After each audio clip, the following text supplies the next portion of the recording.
J'ai gagné au loto et je suis rentrée pour les surprendre, mais c'est moi qui ai eu la surprise quand j'ai entendu ma mère dire à mon frère, maintenant qu'elle n'a plus de travail, il est temps de la mettre dehors. J'ai gagné 190 millions d'euros à l'euro-million et je suis rentrée à la maison pour leur faire la surprise de leur vie. Mais c'est moi qui ai été surprise, de la plus brutale des manières, quand j'ai entendu ma propre mère, la femme qui m'a mise au monde, dire à mon frère, maintenant qu'elle n'a plus de travail, il est temps de la mettre dehors. Cette phrase a été le début de ma guerre, et la fin de la famille que je pensais avoir. Bonjour à tous, et bienvenue. L'histoire que je vais vous raconter aujourd'hui est la mienne, et elle est malheureusement vraie, du début à la fin. Avant de plonger dans les détails de cette trahison, j'aimerais beaucoup savoir d'où vous m'écoutez. Dites-moi dans les commentaires depuis quelle ville ou quel pays vous suivez cette histoire, et quelle heure il est chez vous en ce moment. C'est parti.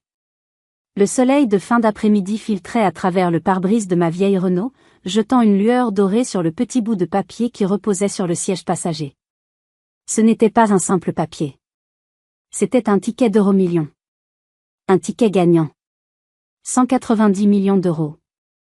Le chiffre était si absurde, si astronomique, qu'il semblait appartenir à un autre univers, une autre vie. Mon cœur battait la chamade, une euphorie pure et violente que j'avais du mal à contenir. Pendant 15 longues années, ma vie n'avait été qu'un marathon sans fin.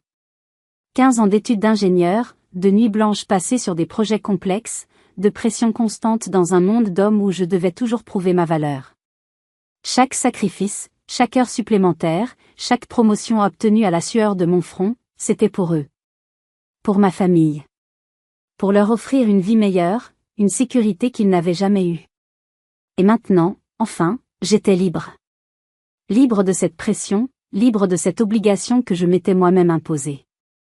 Je conduisais les derniers kilomètres qui me séparaient de la maison, non pas avec l'impatience de celle qui rentre chez elle, mais avec le calme serein de quelqu'un qui savoure la fin d'une longue, très longue peine de prison. La maison se trouvait dans une banlieue tranquille de Lyon, une de ces maisons avec un petit jardin que j'avais acheté 5 ans plus tôt. Mon plan était simple, presque enfantin dans sa naïveté. J'allais entrer, les réunir dans le salon, et leur annoncer ma démission. Je leur dirais que j'avais mis suffisamment d'argent de côté pour prendre une année sabbatique. Une année pour voyager, pour me reposer, pour la toute première fois de ma vie, penser à moi. La nouvelle du ticket gagnant, ce serait mon secret, mon joker. Je voulais d'abord voir leur visage, leur réaction pure. J'espérais, pour une fois, voir de la fierté dans leurs yeux, sans le filtre du calcul, sans la question sous-jacente. Et qu'est-ce que ça va nous rapporter? Je me suis garée sur le trottoir, à quelques mètres de l'entrée pour ne pas faire de bruit. Le moteur s'est tu, laissant place au silence, rapidement comblé par les rires lointains des enfants du voisinage. Je suis restée là un instant, à observer la façade de la maison. Les murs couleur ocre, le petit jardin que j'avais moi-même planté les week-ends, le rosier qui grimpait le long du mur. Chaque brique, chaque tuile, avait été payée par mon travail acharné. C'était le symbole de mon sacrifice, l'autel sur lequel j'avais offert ma jeunesse et mes rêves. J'ai coupé le contact, pris mon sac à main, et j'ai marché lentement vers la porte. La clé, comme toujours, était sous le paillasson qui disait « Home, sweet home ». Une ironie qui, dans quelques instants, allait devenir d'une cruauté insoutenable. Ma main s'est tendue vers la poignée de la porte, mon cœur battant d'une excitation mêlée d'appréhension. C'était le début de ma nouvelle vie. Mais alors que mes doigts allaient toucher le métal froid, des voix se sont élevées de l'intérieur. Et ce que j'allais entendre allait transformer mon rêve de liberté en un cauchemar réveillé. La fenêtre du salon était entr'ouverte, une simple fente qui laissait s'échapper une brise légère et des bribes de conversation. Des mots qui flottaient jusqu'à moi, portés par le vent de fin de journée, des mots qui allaient me poignarder en plein cœur. C'était la voix de ma mère, Martine. Un ton faussement mielleux, un ton que je connaissais par cœur, celui qu'elle utilisait quand elle complotait. Avec la prime que Julien a touchée, on pourrait enfin commencer l'extension de la cuisine, disait-elle. Je me suis figée, la main suspendue en l'air. La prime de Julien? De quelle prime parlait-elle? Mon frère changeait de petit boulot comme de chemise et n'avait jamais eu de prime de sa vie. Puis la voix de mon frère, Julien, a répondu. Une voix paresseuse, arrogante, celle d'un homme qui a toujours tout eu sans jamais rien faire pour l'obtenir. Il était temps. Et puis, Sophie veut un bureau pour ses cours de yoga. On est à l'étroit ici. Sophie, ma belle-sœur, a ajouté sa touche de venin avec une voix flûtée, mais si Élise s'y oppose. Tu sais comment elle est avec l'argent, toujours à compter. Le mépris dans sa voix était palpable. Elle, comme si je n'étais qu'une nuisance, un obstacle à leur projet. J'ai senti une boule de glace se former dans mon estomac. Ils parlaient de ma maison, de mon argent, comme si c'était un dû, un bien commun dont ils étaient les seuls actionnaires. Mais ce que ma mère a dit ensuite a fait s'effondrer le sol sous mes pieds. Elle a baissé la voix, un chuchotement conspirateur qui a sifflé jusqu'à mes oreilles. Ne t'en fais pas pour ça. J'ai eu une idée de génie. J'ai appelé son bureau hier, en me faisant passer pour une vieille tante malade qui avait besoin de lui parler d'urgence. J'ai fini par avoir son chef au téléphone. Un homme très bavard. Il m'a tout dit. La crise, les coupes budgétaires. Elle a marqué une pause, savourant son effet. Élise est virée. Depuis ce matin. Un silence. Puis un hoquet de surprise de la part de Sophie. Quoi? Tu es sûre? Complètement, a confirmé ma mère. Et dans sa voix, il n'y avait pas une once de pitié, pas une trace de tristesse pour sa fille qui venait de perdre son travail. Il y avait seulement, du triomphe. Un triomphe froid et calculateur. Elle a continué, sa voix maintenant dure comme de l'acier. Alors écoutez-moi bien. Maintenant qu'elle n'a plus de travail, elle est un fardeau. Un poids mort. C'est le moment parfait. On va lui dire qu'avec le nouveau bébé en route, on a besoin de sa chambre.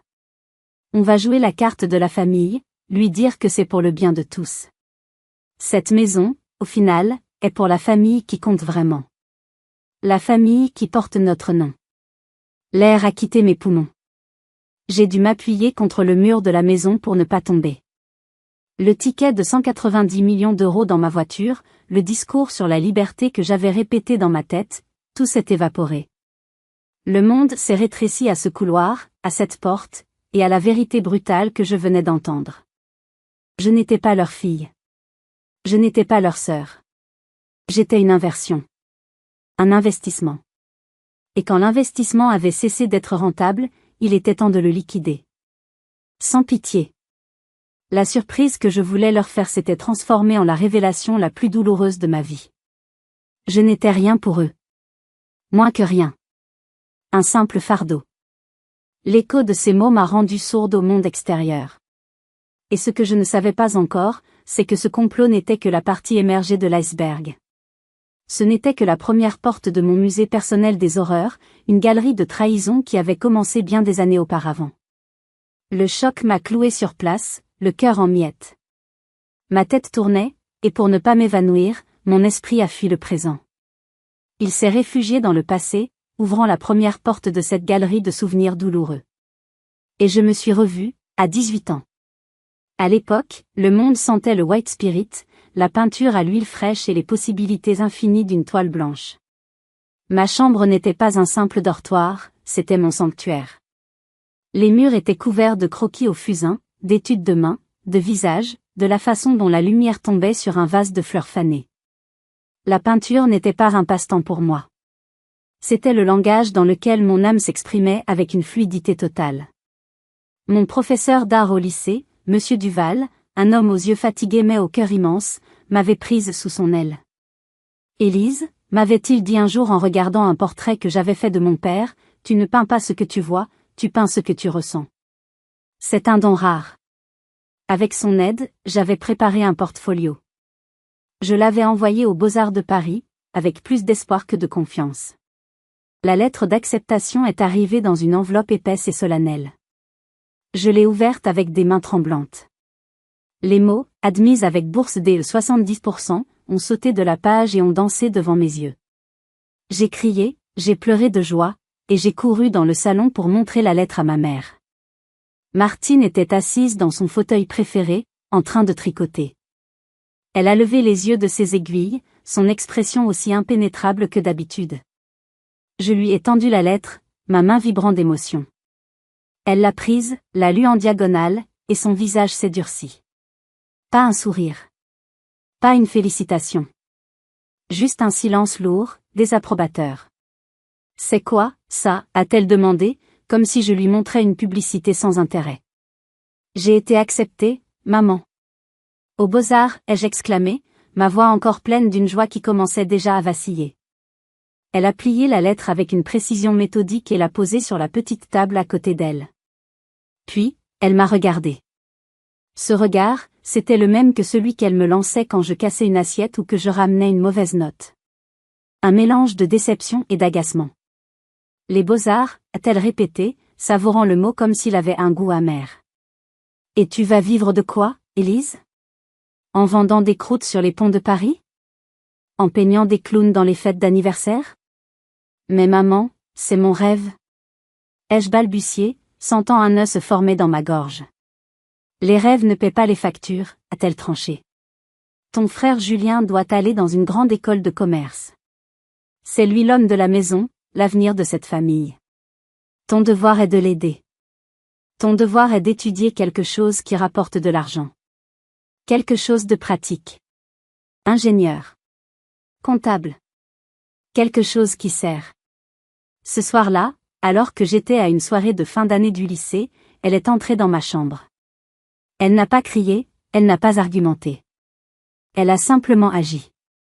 Quand je suis rentrée, j'ai trouvé mes toiles lacérées au cutter, mes croquis arrachés des murs et entassés en boule au milieu de la pièce. Mes tubes de peinture, mes pinceaux, tout avait disparu. À la place, sur mon lit, trônait une brochure de l'INSA de Lyon, une grande école d'ingénieurs. Je suis restée sur le seuil, regardant la dévastation. Je n'ai pas pleuré. Le choc était trop grand. C'était comme si j'étais rentrée à la maison et que j'avais trouvé mon âme pillée et profanée. Ma mère est apparue derrière moi. Elle a posé une main sur mon épaule, un geste qui se voulait réconfortant mais qui pesait comme la pierre d'une tombe. C'est pour ton bien, a-t-elle dit à voix basse. Un jour, tu me remercieras. Les artistes meurent de faim. Je veux juste que tu aies un avenir sûr. Cette nuit-là, je n'ai pas dormi. Assise par terre, entourée des débris de mon rêve, j'ai compris. Mon avenir ne m'appartenait pas. J'étais une pièce sur son échiquier, un actif qui devait être géré pour le bénéfice de son véritable projet, mon frère. Cette nuit-là, l'artiste en moi est morte, et l'ingénieur est né. La fille obéissante. Le portefeuille sur pattes. Le rôle qu'elle avait écrit pour moi, et que j'avais, par peur et par un désir désespéré de son approbation, accepté de jouer, sans savoir que le tombé de rideau final serait aussi cruel. Les années qui ont suivi la mort de mon rêve ont été un flou. Un enchaînement de nuits blanches à étudier, d'examens passés avec brio, le tout porté par une détermination féroce. Si je ne pouvais pas peindre mon avenir, alors je le construirais avec les briques les plus solides et les plus chères que je pourrais trouver. J'ai obtenu mon diplôme d'ingénieur avec les honneurs et j'ai décroché un poste très bien payé dans une grande entreprise technologique qui me consumait l'âme. Pendant ce temps, Julien entrait et sortait de l'université, changeant de filière comme de chemise, toujours avec l'excuse de « se chercher ». Chaque frais d'inscription, chaque livre, chaque caprice était financé par mon « avenir sûr ». Nous vivions encore dans un petit appartement HLM de 3 pièces, qui devenait de plus en plus étouffant. Mon père, Gérard, avait pris sa retraite anticipée pour des problèmes de santé, et le salaire de ma mère dans l'administration d'un collège couvrait à peine les charges. Toute la pression financière reposait sur mes épaules. Et ma mère ne manquait jamais une occasion de me le rappeler. La voisine vient de s'acheter une voiture neuve, disait-elle pendant le dîner. Le fils de ta tante Monique est en train de leur construire un étage supplémentaire. Chaque phrase était une flèche, une pique sur mon insuffisance. Alors, je me suis fixé un nouvel objectif, acheter une maison. Une vraie maison, avec un jardin pour mon père et une grande cuisine pour ma mère. Une maison où nous aurions tous notre propre espace. J'ai travaillé 2 fois plus dur. J'ai accepté des projets à l'étranger, passant des mois entiers à vivre dans des hôtels impersonnels, communiquant avec ma famille à travers un écran d'ordinateur. J'ai économisé chaque centime, sacrifié ma vie sociale, mes amitiés. Ma vingtaine et ma trentaine n'ont été qu'une longue feuille de calcul Excel. Finalement, après 5 ans d'un effort surhumain, j'ai réussi. J'ai trouvé la maison parfaite à Caluire et Cuire, une banlieue chic de Lyon. 3 chambres, un petit jardin à l'arrière, et une cuisine qui s'ouvrait sur un salon spacieux. Le jour de la signature de l'acte de vente a été l'un des rares moments de pur bonheur de ma vie d'adulte. J'ai tenu le stylo d'une main tremblante et j'ai signé mon nom sur la ligne pointillée. Dans la voiture, j'ai pleuré en silence. Des larmes de soulagement, d'épuisement et de fierté. C'était à moi. J'avais réussi. J'ai organisé une petite fête d'inauguration. J'ai invité toute la famille, oncles, tantes, cousins. J'étais rayonnante. J'avais l'impression d'avoir enfin prouvé ma valeur, que ce geste, cette maison, effacerait tous les doutes, toutes les déceptions passées. Ma mère, Martine, a pris la parole pour porter un toast. Elle s'est levée, une coupe de champagne à la main, son visage resplendissant d'un bonheur que, dans ma naïveté, je croyais être pour moi. Je veux porter un toast, a-t-elle commencé, sa voix résonnant dans le salon bondé, à ce nouveau foyer. Un foyer qui est le témoignage de ce que notre famille peut accomplir quand nous travaillons tous ensemble. Elle a marqué une pause dramatique, cherchant l'approbation des invités. Grâce aux efforts de tous, et surtout à la vision de mon fils Julien, qui nous pousse toujours à rêver plus grand, nous avons aujourd'hui ce toit sur nos têtes. Je suis restée pétrifiée, mon sourire figé sur mon visage. La vision de Julien ? Julien, qui à ce moment-là, était dans le jardin en train d'essayer d'impressionner nos cousines avec une anecdote inventée sur ses prétendues affaires. Julien, qui n'avait pas contribué un seul centime, pas une seule idée, pas une seule goutte de sueur. Mais l'humiliation ne s'est pas arrêtée là. Après le toast, ma mère m'a pris par le bras pour une visite officielle. Quand nous sommes arrivés à l'étage, elle a ouvert la porte de la chambre principale, celle avec un balcon donnant sur le jardin. Celle-ci sera pour ton frère et Sophie, a-t-elle annoncé avec un naturel déconcertant. Ils ont besoin d'espace, et le balcon est parfait pour leur café du matin. Toi, tu peux prendre la petite au fond. Elle est plus petite, mais plus silencieuse. La chambre du fond. Celle qui donnait sur le mur du voisin. Celle qui était juste à côté de la buanderie bruyante. J'ai hoché la tête, incapable d'articuler un mot. La rage et l'incrédulité se battaient en moi, mais l'habitude de plaire, de ne pas créer de conflit, a gagné une fois de plus. Cette nuit-là, pendant que je déballais mes quelques affaires dans ma nouvelle chambre minuscule, en écoutant le bruit de la machine à laver de l'autre côté du mur, j'ai compris. La maison n'était pas à moi. J'étais la pourvoyeuse, la constructrice, mais pas la propriétaire. Elle était à eux. Elle l'avait toujours été. J'étais juste l'invitée permanente. Celle qui payait l'hypothèque. La vie dans la nouvelle maison s'est installée dans une sorte de normalité tendue. Je me suis noyée dans le travail, partant tôt le matin et rentrant tard le soir, devenant une présence fantomatique qui laissait de l'argent sur la table de la cuisine et disparaissait. Julien et Sophie, eux, se sont appropriés les lieux avec une aisance insultante. Ils organisaient des barbecues avec leurs amis, redécoraient le salon à leur goût, utilisaient ma voiture sans même me demander la permission. J'étais une étrangère dans mon propre investissement, une simple locataire qui avait le privilège de payer toutes les factures. Décembre est arrivé, et avec lui, la promesse de Noël et de ma prime de fin d'année. C'était une prime considérable, gagnée grâce à la réussite d'un projet international que j'avais mené. Pendant des semaines, j'ai réfléchi au cadeau parfait pour mes parents. Je voulais quelque chose qui ne soit pas matériel, quelque chose qui créerait un souvenir, une expérience qui, peut-être, juste peut-être, nous rapprocherait. Je me suis souvenu des innombrables fois où ma mère, Martine, avait soupiré en feuilletant des magazines de voyage, s'arrêtant sur les photos de plages de sable blanc et de mer turquoise. Un jour, Gérard, disait-elle à mon père, quand les choses iront mieux, nous irons sur la Côte d'Azur. C'était son rêve inaccessible, le symbole d'une vie de luxe qu'elle estimait méritée mais qu'elle n'avait jamais eue. Alors, j'ai pris une décision. J'ai utilisé une grande partie de ma prime pour leur acheter un séjour d'une semaine tout compris dans un hôtel 5 étoiles à Saint-Tropez. J'ai tout réservé, les billets de train en première classe, la suite avec vue sur la mer, les dîners dans des restaurants gastronomiques. J'ai imprimé toutes les confirmations, les ai mises dans une belle enveloppe, et j'ai attendu le soir du réveillon de Noël. Le 24 décembre, la maison était pleine du brouhaha de la famille élargie. Ma tante Monique, la sœur de ma mère, n'a pas manqué l'occasion de me rappeler mon célibat. Et toi alors, Élise? Le train va bientôt passer, tu sais. Je souriais et haussais les épaules, habitué à ses commentaires désobligeants. Après le dîner, ce fut le moment de l'échange des cadeaux. Julien, avec tambour et trompette, a offert à nos parents une machine à café à capsule dernier cri. Pour que vous arrêtiez de boire ce jus de chaussette, a-t-il dit en riant. Ma mère l'a serré dans ses bras, les larmes aux yeux. Oh, mon chéri, toujours si attentionné, tu penses toujours à nos petits luxes. Quand mon tour est venu, j'ai senti un mélange de nervosité et d'excitation. Je leur ai tendu l'enveloppe. Ma mère l'a prise avec curiosité, l'a ouverte, et ses yeux ont parcouru les papiers. Son sourire s'est effacé, remplacé par une ligne dure sur ses lèvres. Mon père, Gérard, a regardé par-dessus son épaule, son expression confuse.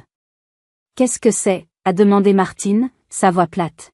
« C'est un voyage à Saint-Tropez » ai-je dit, ma voix un peu plus aiguë que la normale. « Pour vous deux. Une semaine, tout est payé. C'est votre cadeau de Noël. » Un silence glacial est tombé sur la pièce.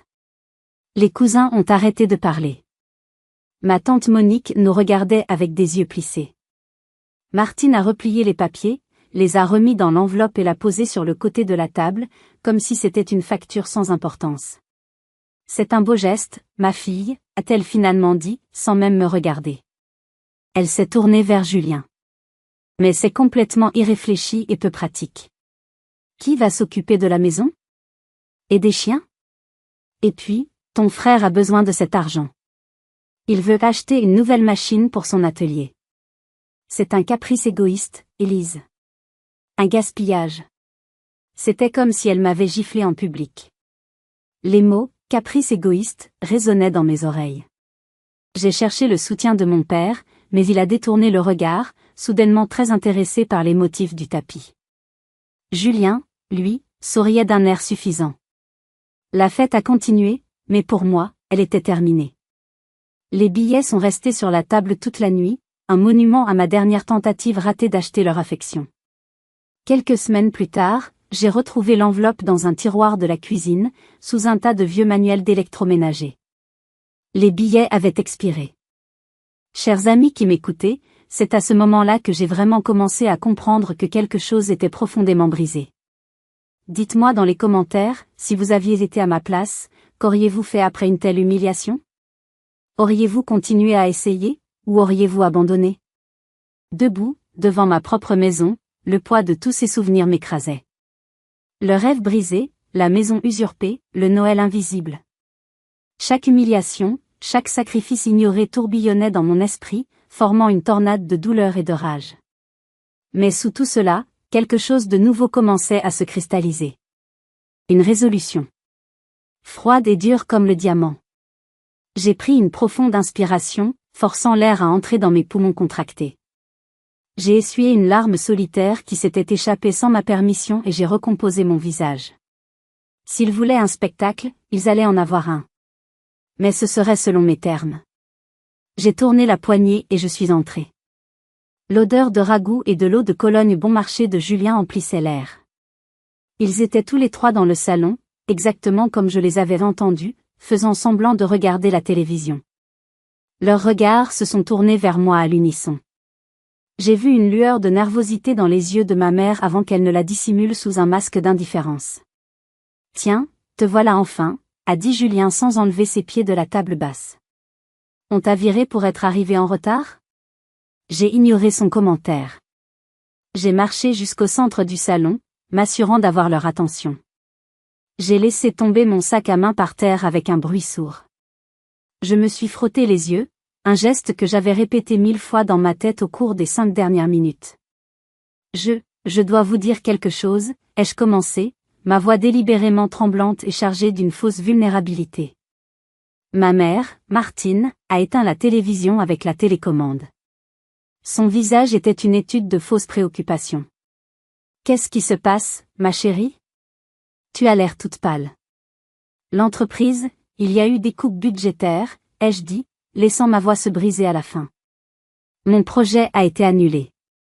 Ils m'ont licencié. Le silence qui a suivi était plus éloquent que n'importe quel mot. J'ai vu comment ils se regardaient les uns les autres, un échange de regards presque imperceptible mais lourd de sens. J'ai vu l'éclat de triomphe dans les yeux de Sophie, l'impatience dans ceux de Julien. Mais la réaction la plus dévastatrice a été celle de ma mère. Il n'y a pas eu de « ça va aller ». Pas de « je suis désolée pour toi ». Pas de câlin. À la place, elle a poussé un long soupir exaspéré. Elle s'est adossée au canapé comme si je venais d'annoncer une catastrophe personnelle pour elle. « Et qu'est-ce qu'on va faire maintenant ?» a-t-elle demandé, sa voix teintée d'un reproche à peine dissimulé. « L'hypothèque ne se paie pas toute seule, Élise. » « À quoi tu pensais ?»« À quoi je pensais ?» ai-je répété, ma voix maintenant un murmure incrédule. « Tu crois que j'ai choisi ça ?»« Il y a toujours des options », est intervenu Julien avec la sagesse de quelqu'un qui n'a jamais fait face à une vraie conséquence de sa vie. « Tu as sûrement fait quelque chose de mal. Tu n'as jamais su gérer tes supérieurs. » J'étais là, au milieu du salon que j'avais payé, à écouter leurs accusations voilées, leur manque total d'empathie. C'étaient des vautours, attendant patiemment que la proie tombe pour commencer à la dépecer. Et moi, l'idiote, la naïve, je leur avais servi mon cœur sur un plateau d'argent pendant des années. La comédie était terminée. La froideur de leur réaction a été l'étincelle qui a tout enflammé. Je dois faire une pause ici, chers amis. Revivre ce moment est toujours douloureux. Mais restez avec moi. Vous ne voudriez pas manquer la façon dont leur plan diabolique s'est retourné contre eux de la manière la plus spectaculaire qui soit. La tristesse qui m'avait submergé s'est évaporée, laissant place à une rage blanche et pure. J'ai relevé le menton et je les ai regardés un par un, pour la première fois sans le voile du devoir filial. Vous n'avez pas à vous inquiéter pour l'hypothèque, ai-je dit, ma voix maintenant ferme, dépouillée de tout tremblement.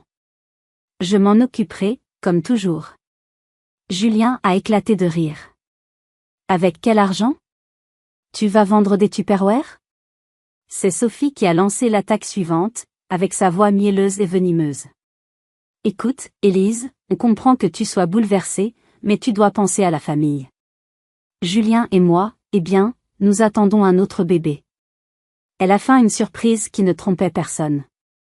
Ma mère, Martine, a sauté sur l'occasion, se levant et adoptant son rôle de matriarche sacrifiée. C'est exact, a-t-elle dit en s'approchant de moi. Et avec un autre enfant en route, cette maison va devenir très petite. Nous avons réfléchi, et nous pensons que le mieux serait que, tu nous cèdes ta chambre. Elle a osé. Elle a osé me le dire en face. Tu pourrais déménager dans un appartement plus petit, quelque chose que tu peux te permettre maintenant que ta situation a changé. L'audace de sa proposition m'a coupé le souffle. Non seulement il m'avait déclaré comme un fardeau dans mon dos, mais maintenant il me le disait en face, déguisant leur cupidité en nécessité familiale. Céder ma chambre, ai-je répété lentement, savourant l'absurdité de ces mots. Céder la plus petite chambre d'une maison que j'ai payée intégralement, pour que le prince héritier et sa princesse puissent avoir plus d'espace. Vous vous entendez parler ? Ne nous parle pas sur ce ton, a crié Julien en se levant d'un bond. Tu es une égoïste, tu l'as toujours été. Tout tourne autour de toi, de ton argent, de ta maison. Bien sûr que c'est ma maison, ai-je explosé, le barrage de ma patience finalement rompu. Mon nom est sur l'acte de propriété, et mon argent a payé chaque brique. C'est vous qui vivez ici gratuitement. Le visage de ma mère s'est contracté en un masque de fureur. Elle s'est approchée jusqu'à n'être qu'à quelques centimètres de moi, son index pointé sur ma poitrine. Tu te trompes, a-t-elle sifflé, sa voix basse et dangereuse. Tu as mis l'argent, oui, mais tu l'as fait sous mon toit et avec notre nom de famille. Tu ne faisais que remplir ton devoir. Tu n'étais que l'administratrice du patrimoine familial. Et maintenant, la famille a besoin que tu rendes ce qui est à nous. La logique tordue de ces paroles était si démente que j'ai cru être dans un cauchemar. J'ai regardé mon père, Gérard, qui était resté silencieux dans son fauteuil. Son regard était fixé au sol, ses épaules affaissées. C'était un fantôme, un complice silencieux de mon exécution. Papa, ai-je supplié, dans une dernière tentative désespérée de trouver un allié. Il a levé les yeux, et j'y ai vu un mélange de honte et de résignation. Ta mère a raison, Élise. C'est mieux pour tout le monde, a-t-il murmuré avant de se cacher à nouveau dans sa lâcheté. Ce fut la goutte d'eau finale. La trahison ultime. Ma mère, sans attendre ma réponse, a marché vers le couloir, a attrapé mon sac à main et la petite valise que j'avais toujours de prête pour mes voyages de travail. Elle est revenue dans le salon et les a jetés vers la porte d'entrée. Tu as 1 heure pour faire tes cartons et déguerpir, a-t-elle ordonné, sa voix sans aucune trace d'émotion. Tu n'es plus la bienvenue ici. Je suis sortie de cette maison sans un regard en arrière. Je n'ai rien emballé. Chaque objet dans cette chambre était souillé par le souvenir de ma servitude. J'ai conduit sans but, les larmes coulant enfin, des larmes de rage. Finalement, mon instinct m'a mené au bar d'un hôtel de luxe. J'ai commandé le cognac le plus cher et j'ai sorti mon téléphone. J'avais besoin d'un allié. Il n'y avait qu'une seule personne, mon oncle Bernard, le frère de mon père, la brebis galeuse de la famille. Je lui ai tout raconté, ma voix brisée par les sanglots. Il a écouté en silence. Quand j'ai fini, il n'a pas offert de clichés vides. Il m'a offert la vérité. Je suis désolée, ma petite. Mais écoute-moi bien. Connaissant Martine, elle ne t'aurait pas mise dehors sans un plan. Elle va sûrement essayer de falsifier des papiers pour te voler la maison. Agis vite, Élise. Trouve le meilleur avocat de Lyon. Un requin. Les paroles de mon oncle ont été un électrochoc. La bataille n'était pas seulement pour une maison, c'était pour ma vie. Et grâce à ma mère, j'avais un arsenal de 190 millions d'euros pour la financer. La guerre était déclarée. Dès le lendemain matin, je n'étais plus la victime en larmes de la veille. J'étais un général préparant une offensive. Suivant le conseil de mon oncle, ma première action a été de trouver le requin dont j'avais besoin. Son nom était Maître Dubois. Il n'était pas l'avocat typique en costume cher et au sourire faux. C'était un homme plus âgé, à l'aspect sévère, avec une réputation d'être absolument impitoyable devant les tribunaux. Sa spécialité, les litiges immobiliers et les fraudes complexes. Il était parfait. J'ai obtenu un rendez-vous d'urgence le jour même. Son bureau, au dernier étage d'un gratte-ciel de verre dans le quartier de la Pardieu, était intimidant. Je me suis assise en face de son immense bureau en acajou et je lui ai raconté mon histoire. Mais cette fois, sans larmes. Je l'ai exposé comme une étude de cas, avec les faits, les dates, les transactions financières qui prouvaient que chaque centime investi dans cette maison provenait de mon compte bancaire. Je lui ai parlé de l'avertissement de mon oncle concernant une fraude possible. Il m'a écouté en silence, ses yeux gris m'analysant, me jaugeant. Quand j'ai eu fini, il a dit d'une voix grave et précise, « Mademoiselle, en 30 ans de carrière, j'ai appris que les batailles les plus sauvages ne se livrent pas dans les salles de conseil, mais autour des tables de salle à manger familiales. Ce que vous décrivez n'est pas seulement une injustice, c'est un délit potentiel. » Je lui ai remis un dossier contenant tous mes relevés de compte et une copie de l'acte de propriété. Il les a examinés avec une rapidité impressionnante. « C'est solide, a-t-il dit. La traçabilité de l'argent est impeccable.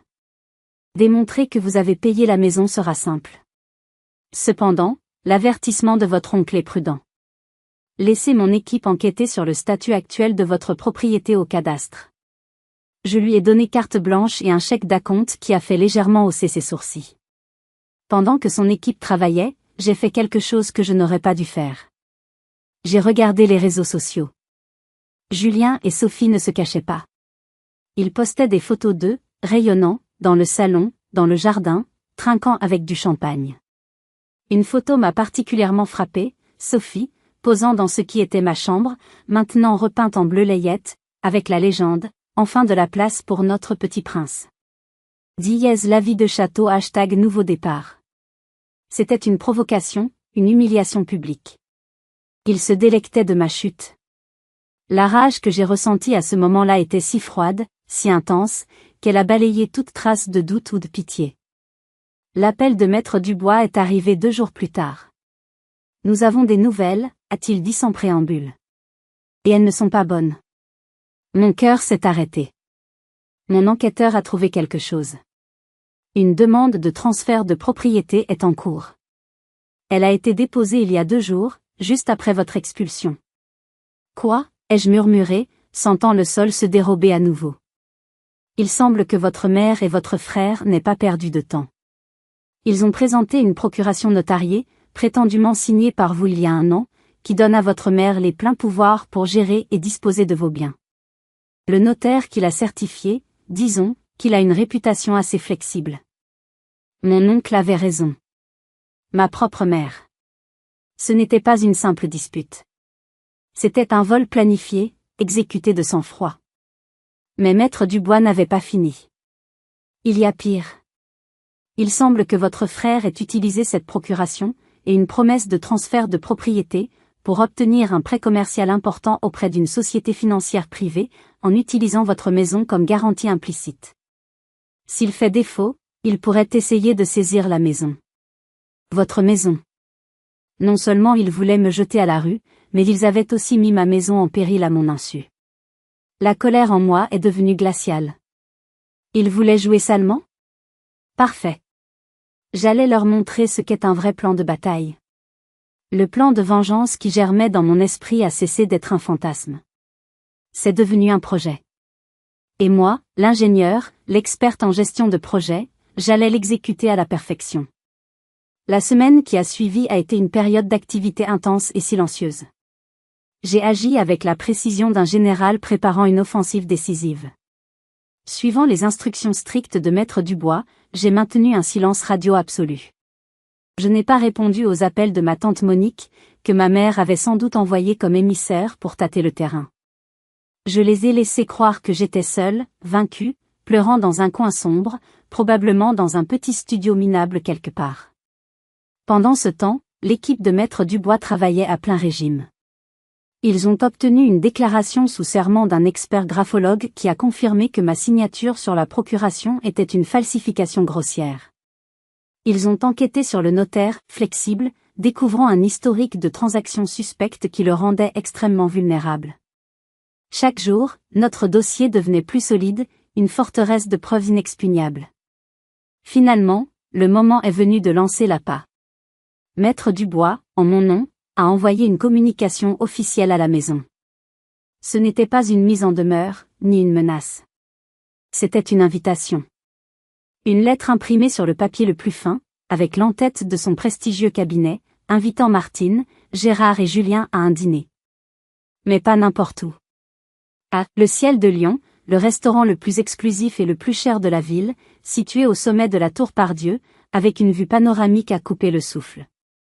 Le but, selon la lettre, était de discuter d'une transition pacifique et amicale des actifs en question, afin d'éviter un litige prolongé et douloureux pour la famille. C'était un chef-d'œuvre de manipulation psychologique. Le choix du lieu leur enverrait un message de pouvoir et de richesse qu'ils ne pourraient ignorer. La formulation de la lettre, avec son ton conciliant, flatterait leur arrogance. Ils penseraient que moi, la fille faible et sans ressources, je m'étais rendue. Que j'étais prête à négocier, à supplier pour quelques miettes de ce qui m'appartenait. J'étais certaine qu'ils accepteraient.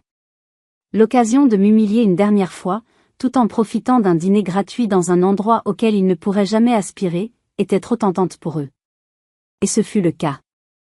Le lendemain, la secrétaire de Maître Dubois a reçu leur confirmation.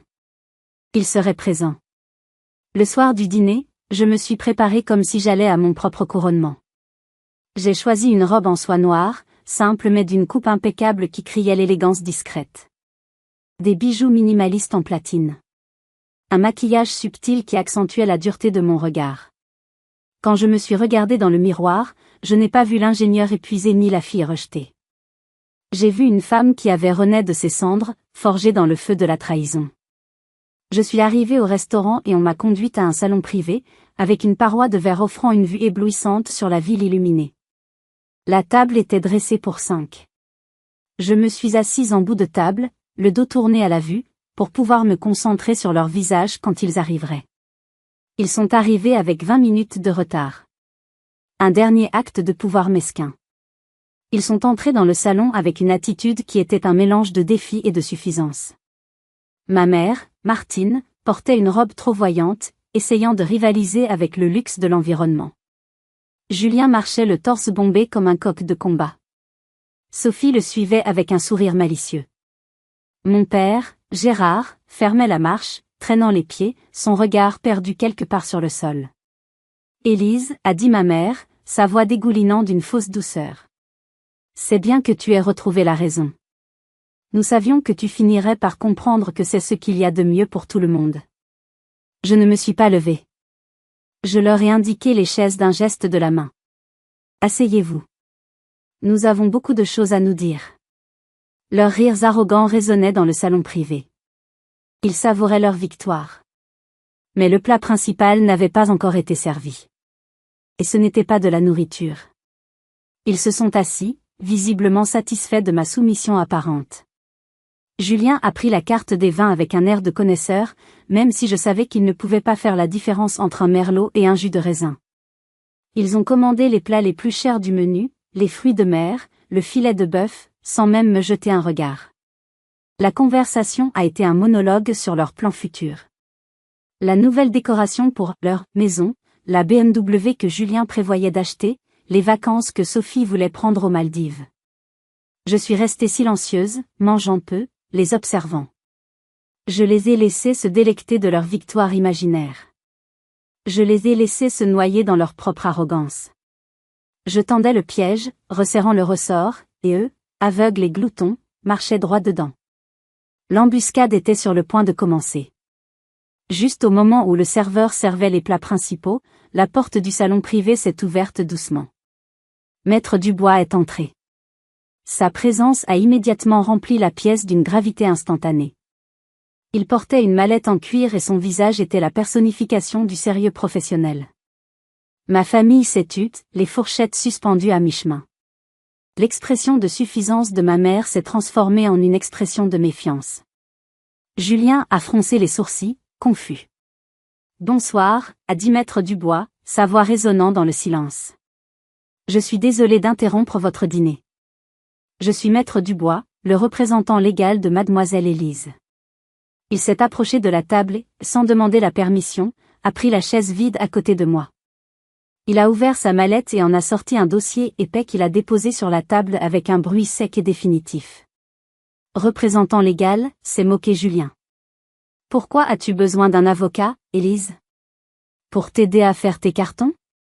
Maître Dubois l'a complètement ignoré. Il a ouvert le dossier et s'est adressé directement à ma mère. Madame Martine, le 15 de ce mois, vous et votre fils, Monsieur Julien, avez déposé auprès du notaire public numéro 34 une demande de transfert de propriété pour le bien situé au 123 rue des Tilleuls. Le visage de ma mère a perdu toute couleur. Sophie a regardé son mari, alarmée. La dite demande, a poursuivi Maître Dubois, son ton devenant de plus en plus froid, était basée sur une procuration notariée, prétendument signée par ma cliente l'année dernière. Une procuration vous accordant, madame, un contrôle absolu sur ses biens. Il a sorti une copie du document et l'a fait glisser sur la table. Ma signature, maladroitement imitée, était visible en bas. Je ne sais pas de quoi vous parlez, a balbutié ma mère, repoussant le papier comme s'il la brûlait. Élise nous a donné cette procuration. Elle voulait qu'on s'occupe de ses affaires. Ah oui, a demandé Maître Dubois en haussant un sourcil. C'est intéressant. Parce que nous avons ici le rapport d'un expert graphologue judiciaire, l'un des meilleurs du pays, qui conclut, et je cite, « La signature est une falsification sans équivoque et de piètre exécution ». Il a sorti un autre document, rempli d'analyses comparatives et de sceaux officiels, et l'a placé à côté du premier. Nous avons également une déclaration de 2 témoins confirmant que ma cliente était hors du pays à la date où elle aurait prétendument signé ce pouvoir. La panique a commencé à se dessiner sur le visage de Julien. Mon père semblait s'être ratatiné sur sa chaise, comme s'il souhaitait devenir invisible. Non, madame, ce n'est pas une erreur, l'a corrigé Maître Dubois, sa voix maintenant dure comme le granit. C'est un délit. Cela s'appelle une fraude, une falsification de documents et un usage de faux. Dans le code pénal, ces délits combinés sont passibles d'une peine allant de 8 à 15 ans de prison. Sans possibilité de libération conditionnelle. 15 ans. Le chiffre a semblé aspirer tout l'oxygène de la pièce. L'arrogance, l'assurance, la cruauté de ma famille. Tout s'est effondré en un instant, remplacé par une peur pure et palpable. Et maintenant, pour la première fois de la soirée, c'était à mon tour de parler. Je me suis penché en avant. Surpris, ai-je demandé, ma voix calme, presque conversationnelle. Il semble que le plan n'était pas si parfait, après tout. Leur visage était un poème de pure terreur. Mais ce n'était pas fini. J'avais gardé le coup de grâce pour mon cher frère. Et là, chers amis, j'ai savouré chaque seconde de leur silence pétrifié. Vous pensez que c'est la fin? Oh non. La meilleure partie, la plus jouissive, arrive maintenant. Accrochez-vous. Ma mère, Martine, a été la première à retrouver sa voix, bien que ce soit un cri aigu de désespoir. Élise, tu ne peux pas nous faire ça. Nous sommes ta famille. Nous avons fait une erreur, mais tu ne peux pas nous envoyer en prison. Une erreur, ai-je répété, un sourire froid courbant mes lèvres. Non, maman. Une erreur, c'est mettre du sel dans le café au lieu du sucre. Essayer de voler la maison de sa propre fille et la mettre à la rue, ce n'est pas une erreur. C'est une déclaration de guerre. Et j'ai décidé de répondre. Je me suis levée et j'ai marché vers la paroi de verre, leur tournant le dos un instant. La ville s'étendait sous mes pieds, une tapisserie de lumière scintillante. Toute ma vie, ai-je commencé, ma voix résonnant contre le verre, j'ai joué selon vos règles. J'ai étudié ce que vous m'avez dit. J'ai travaillé où vous m'avez dit. Je vous ai donné tout ce que j'ai gagné. J'ai sacrifié mes rêves, mon temps, ma vie pour un mirage que vous appeliez « famille ». Et le jour où vous avez pensé que je ne servais plus à rien, vous m'avez jeté comme une ordure. Je me suis retournée pour leur faire face. Mais vous avez fait une petite erreur de calcul. Voyez-vous, le jour où vous m'avez mise dehors, je n'avais pas été virée. J'avais démissionné. Parce que ce matin-là, j'ai appris que j'avais gagné le gros lot à l'euro-million. Le silence qui a suivi était assourdissant. L'incrédulité sur leur visage était presque comique. Julien secouait la tête comme pour se réveiller d'un cauchemar. 190 millions d'euros, ai-je précisé, savourant chaque syllabe, en appuyant sur le silence de mort qui régnait dans la pièce. Assez pour engager le meilleur cabinet d'avocats du pays. Assez pour découvrir votre petit plan minable. Et assez pour beaucoup, beaucoup plus. Mon regard s'est posé sur Julien. Son visage était livide, couvert d'une fine pellicule de sueur. En parlant de « beaucoup plus », petit frère, ai-je continué en marchant lentement vers la table. Parlons de tes affaires. De ton « entreprise » si prometteuse. Ce prêt que tu as pris auprès de cette société financière privée, en utilisant ma maison comme garantie? Il a blêmi. Comment tu sais?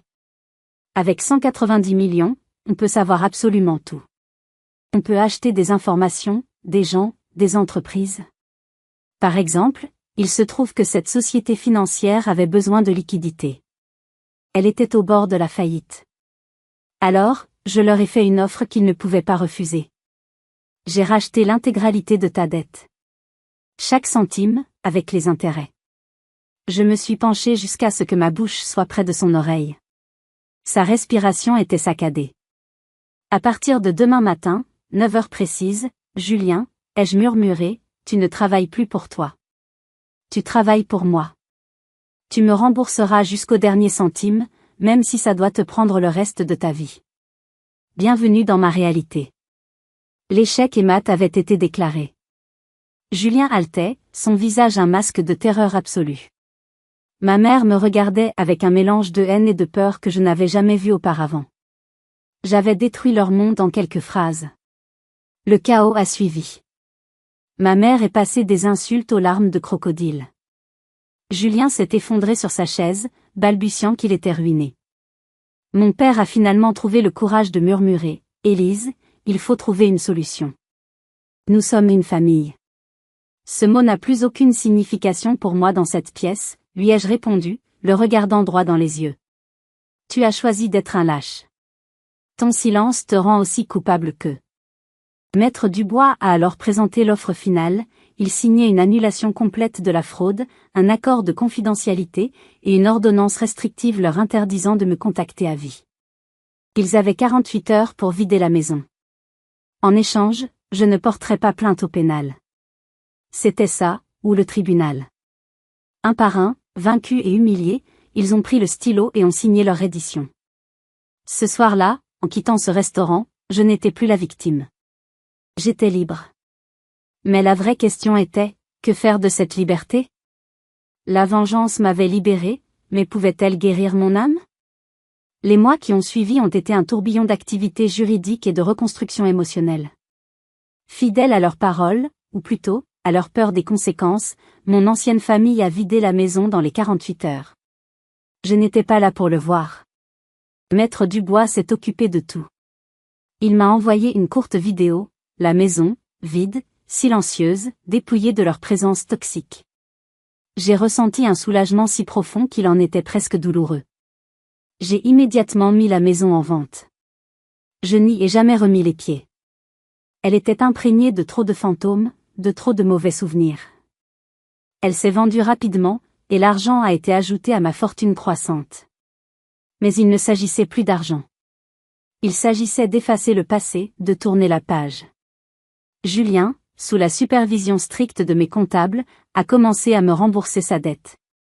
Chaque mois, une partie des bénéfices de sa médiocre entreprise était transférée sur mon compte. C'était un rappel constant de sa subjugation, mais pour moi, ce n'était qu'une ligne de plus sur un relevé de compte. Je n'y trouvais aucun plaisir, seulement la froide satisfaction d'un contrat respecté. J'ai appris par mon oncle Bernard que Sophie l'avait quitté, incapable de supporter l'humiliation et la chute de leur niveau de vie. Il était seul, exactement comme il m'avait laissé. Avec le chapitre de ma famille légalement et financièrement clos, je me suis retrouvée à la dérive dans un océan de possibilités. J'avais tout l'argent et tout le temps du monde, mais je n'avais pas de but. J'ai voyagé. J'ai vu les pyramides d'Égypte, les temples de Kyoto, les fjords de Norvège. Mais tout me semblait vide. J'étais en fuite, pas en train de vivre. C'est dans une petite galerie d'art à Florence que tout a changé. Debout devant un tableau d'un artiste inconnu, une explosion de couleurs et d'émotions brutes, j'ai ressenti une vieille douleur familière dans ma poitrine. C'était le fantôme de la peintre de 18 ans, la jeune fille dont les rêves avaient été brisés et enfermés dans un tiroir. Et à cet instant, j'ai su ce que je devais faire. Je ne suis pas retournée à Lyon. J'ai décidé de ne plus fuir, mais de construire. J'ai déménagé à Annecy, cette ville magnifique entre lacs et montagnes, un endroit connu pour sa vie artistique. Avec la fortune dont je disposais, mon projet a pris une ampleur que je n'aurais jamais imaginée. J'ai créé la Fondation Renaissance. J'ai acheté un ancien bâtiment historique sur les bords du canal et j'ai passé l'année suivante à superviser sa restauration, non pas en tant qu'ingénieur, mais en tant qu'artiste.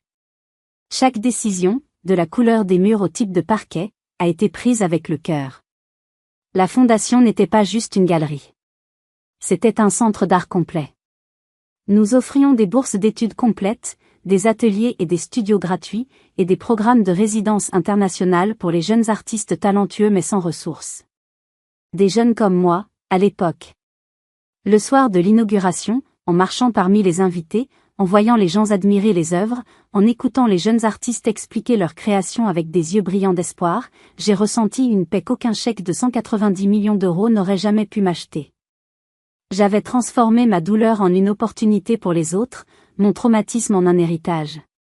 J'avais récupéré ma vie, mon argent, et plus important encore, le rêve qu'on m'avait volé. La vengeance m'a donné le pouvoir de me libérer, mais c'est l'art, le fait de créer et d'aider les autres, qui m'a rendu mon âme. Parfois, je me demande encore si j'ai été trop dur, si j'aurais dû pardonner. Et vous, qu'auriez-vous fait à ma place? Avez-vous déjà vécu une trahison familiale aussi profonde? Partagez vos histoires et vos pensées dans les commentaires ci-dessous. Votre expérience est importante. Et si mon histoire vous a touché, n'oubliez pas de laisser un pouce bleu et de vous abonner pour ne pas manquer les prochaines. Merci de m'avoir écouté.